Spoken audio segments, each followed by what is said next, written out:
আসসালামু আলাইকুম ভিউয়ার্স। আজকে আমি আমার কবুতরগুলোকে খাওয়ানোর সময় ছাদে ছিলাম। যাই হোক, আমি আপনাদেরকে দেখাই যে আমার খাওয়ার পদ্ধতিটা।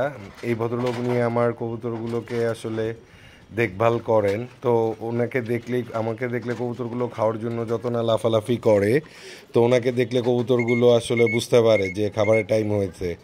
আর আপনারা যারা আমার ভিডিও দেখেন তারা জানেন যে আমি সবসময় একবেলাই খাবার দিই একদম প্রথম থেকেই। তো কবুতরগুলো আসলে খাবার খাওয়ার জন্য খুব অস্থির থাকে। তো আমার এই ছোট ডিব্বাটার মধ্যে আমার খাবার স্টকে থাকে। আর এই একটা আমি বোতল কেটে একটা মাপ করে আর কি কবুতরের জন্য খাবারের সেট আপটা করেছি।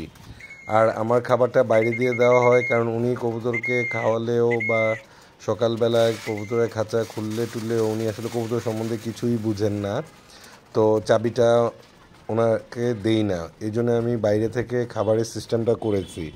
এটার একটা বিশেষ অসুবিধাও আছে যে ওখানে গ্যাপ আছে 9টা। যে কবুতরগুলো খাওয়ার সময় কিছু কবুতরগুলো আসলে ওয়েট করতে হয় পিছনে। তারপরে আমার কিছু করার নেই, কারণ ওনাকে চাবিটা দিলে আসলে উনি ম্যানেজ করতে পারবে না। খাবার দেওয়ার সময় কবুতর বেটের হয়ে গেলে উনি আসলে বুঝতে পারবে না, উনি নর্মালি ফ্লগগুলোও বুঝতে পারে না। তো আলহামদুলিল্লাহ একটু সমস্যা তো হবেই, যেহেতু নিজে মেনটেন করি না। তো এটা হচ্ছে আমার মাদির খাঁচা, এটা নরের খাঁচা। ওই যে নিচে এক জোড়া বাচ্চা আছে। হ্যাঁ, একটা বাচ্চা আছে সিঙ্গেল। মাদির দুইটা আবার ডিম দিয়েছে। আর এই পিছনে আমি এক জোড়া দেশি কবুতর, এটা বাইরে থেকে এসছে অনেক দিন। এরা কিছুদিন আগে একটা বাচ্চা করলো। তো তো বাচ্চাটা আমি দিয়ে দিয়েছি জব করে খাবার জন্যে।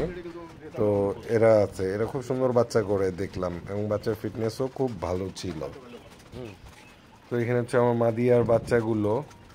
তো আজকে নর্মালিগুলো একসাথে ছেড়েছিলাম। তো কিছু কবুতর ডিস্টার্ব করতেছে, আর 3-4টা ঘরে ঢুকবে। ধন্যবাদ ভিডিওটি দেখার জন্য।